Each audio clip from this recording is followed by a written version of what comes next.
रमोला की सास लक्ष्मी सिर्फ नाम की लक्ष्मी थी, महाकंजूस, इतनी कि कोई बनिया भी शर्मा जाए। वो खाने पीने की हर चीज अपनी अलमारी में रखकर ताला मार देती थी। फिर जरूरत होने पर बहुत थोड़ा थोड़ा अनाज, शक्कर और तेल मसाले निकाल देती थी। उसके परिवार में उन पति पत्नी के अलावा 2 बेटे राम, श्याम, बड़ी बहू रमोला और पोता गोलू थे। महाकंजूस लक्ष्मी लालची भी बहुत थी।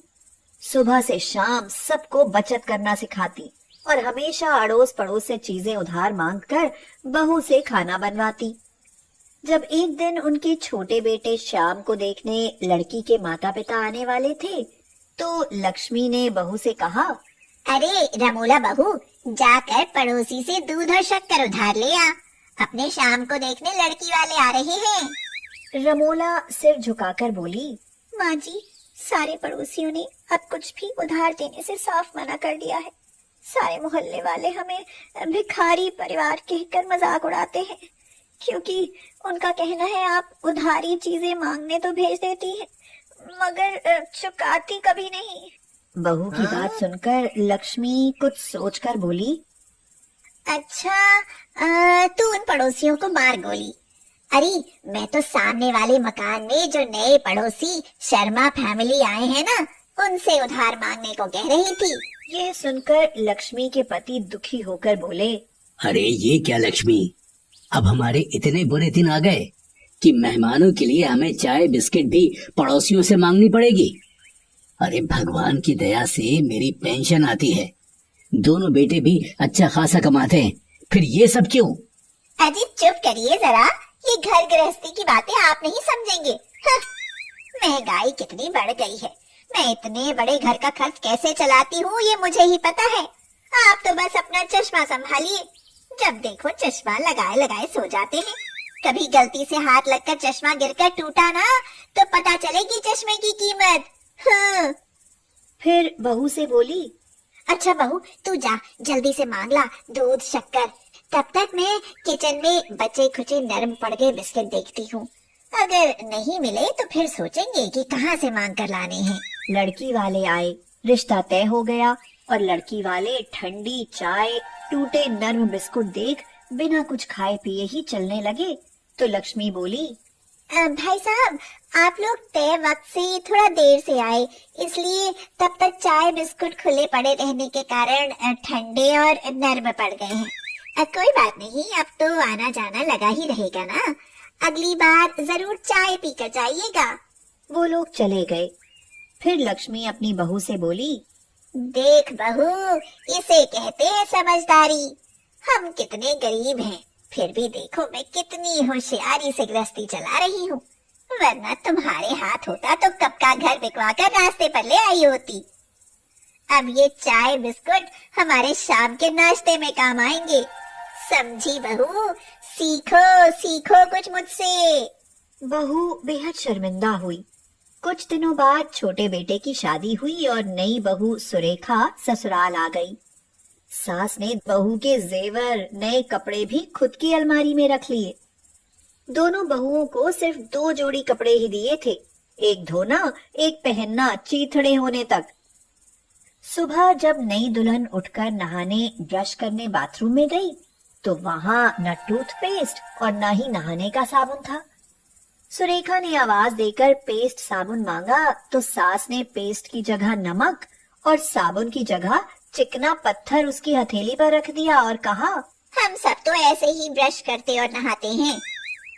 सुरेखा मन महसूस कर रह गई। बालों में लगाने को तेल शैम्पू तक नहीं था और कंघी भी टूटी फूटी दी।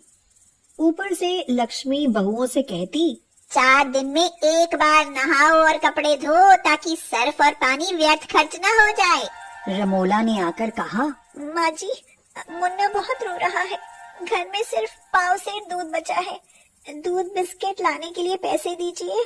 तो सास भड़क गई, क्यों री, बच्चे के नाम से दूध बिस्किट लाकर खुद खा जाती है और रोज यहाँ नौटंकी करती है।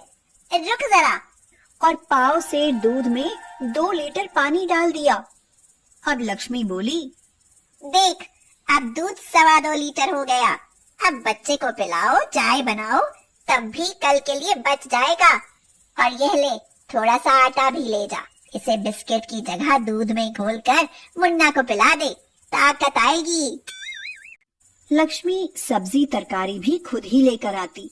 जो सड़ी गली सब्जी फेंकने वाली होती, वह मांग कर मुफ्त में ले आती।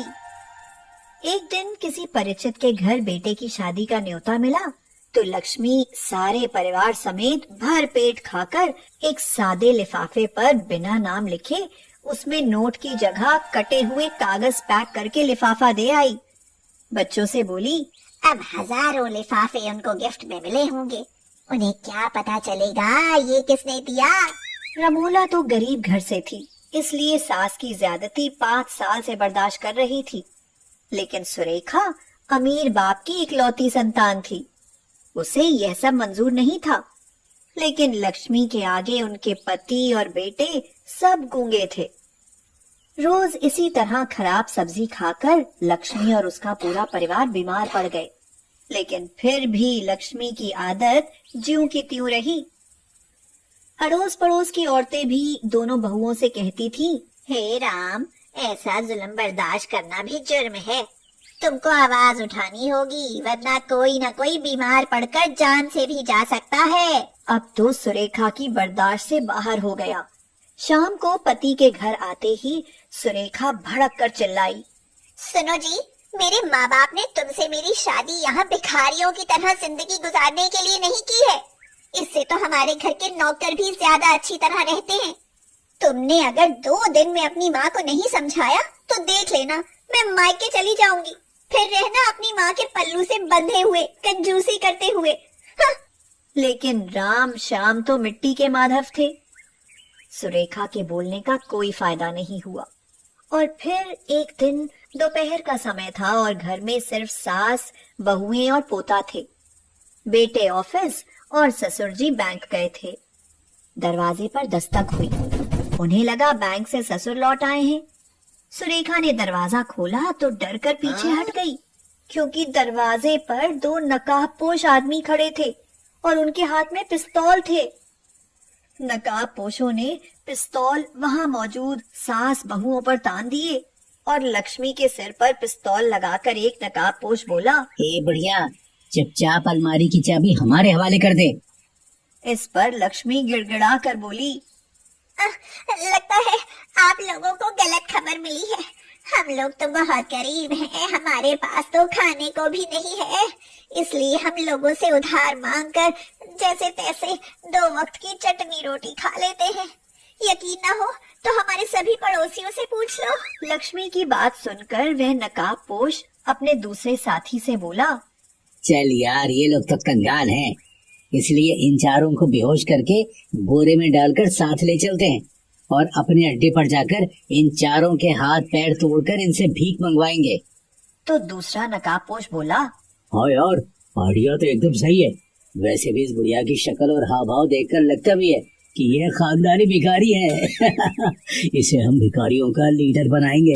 चलो इनकी गर्दन पर वार करके जल्दी बेहोश करो इन सबको, फिर बोरे में भरते हैं फटाफट। जैसे ही नकाबपोश लक्ष्मी पर वार करने आगे बढ़ा तो लक्ष्मी उसके पैरों पर गिर पड़ी और रोती हुई बोली, भगवान के लिए हमें छोड़ दो।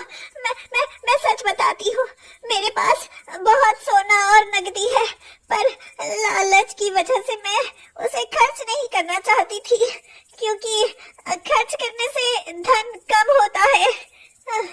नकाबपोश बोला, अरे धन कम होने की फिक्र मत कर बढ़िया, हम तो तुझको ही दुनिया से कम कर रहे हैं। लक्ष्मी बोली, नहीं, तुम ऐसा करो, सब माल ले जाओ, लेकिन मेरे हाथ पैर मत तोड़ना।